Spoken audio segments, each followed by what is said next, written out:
ماں باپ کی دعائیں لینا، بد دعا نہ لینا۔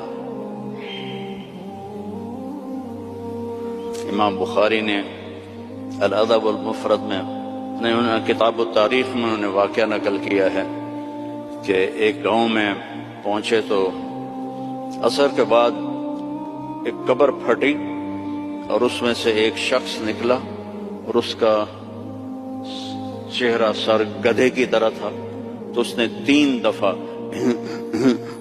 جیسے گدھا آواز نکالتا ہے اور پھر قبر میں گیا اور قبر بند ہو گئی۔